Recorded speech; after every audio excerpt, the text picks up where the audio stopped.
Okay, let's just jump right in. We're talking about a name that is basically a synonym for genius. Right. Albert Einstein.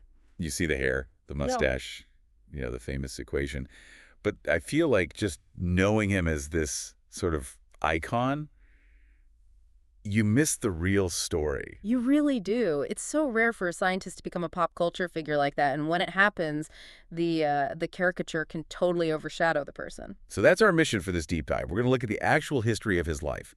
How does a quiet kid, Who some people thought was, slow. exactly, how does he become the global benchmark for intelligence? And it really wasn't a straight line. I mean, he was born in Germany, 1879, and that path to fame starts with the misconception we really need to tackle. The idea that he was slow as a child. Yes, that old trope, the Einstein failed math idea. It's not true. But there's a kernel of something there, right? He wasn't a typical kid. That's the nuance. He wasn't slow at all. He was just incredibly quiet.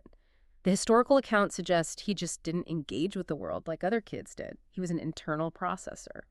So when the neighbors or family friends worried he wasn't very bright, they were just misreading silence for a lack of intelligence. They were misinterpreting his processing power, I think. He wasn't daydreaming or disengaged. He was. Well, he was thinking deeply. It's a whole other kind of intelligence, isn't it? Very focused, very internal. And I imagine that didn't go over well in a classroom setting. Oh, not at all. The schools back then were all about rote memorization. Rigid. Just repeat what you're told. Exactly. And Einstein was built to ask why.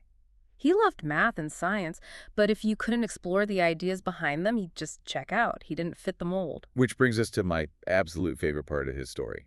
He doesn't go straight to some big university. No. He gets a day job. The patent office. A clerk. I mean, think about that. The man who is about to rewrite the laws of the universe is spending his days looking at, like, other people's inventions. But that's the key, isn't it? He wasn't caught up in academic politics or the pressure of a university.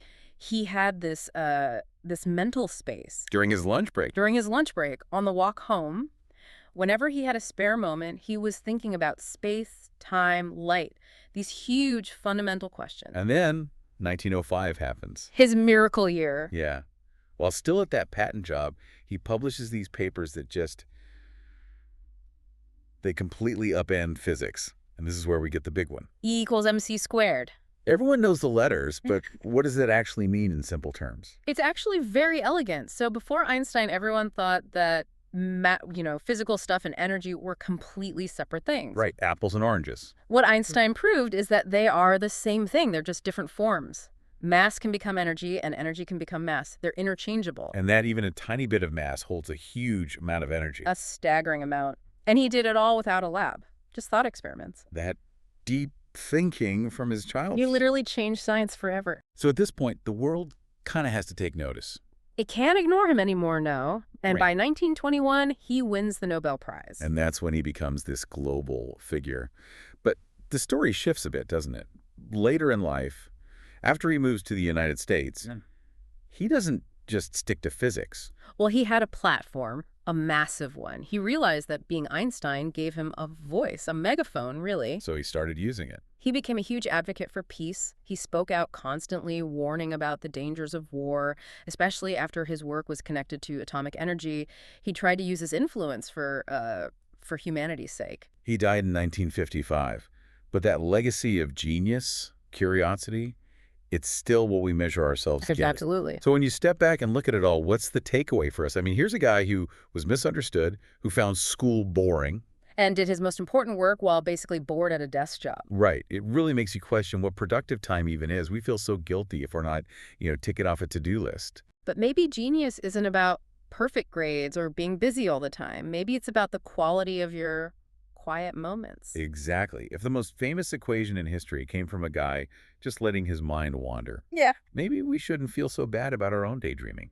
Maybe that wasted time is where the real aha moments are hiding. It's definitely something to think about. Thanks for this. My pleasure.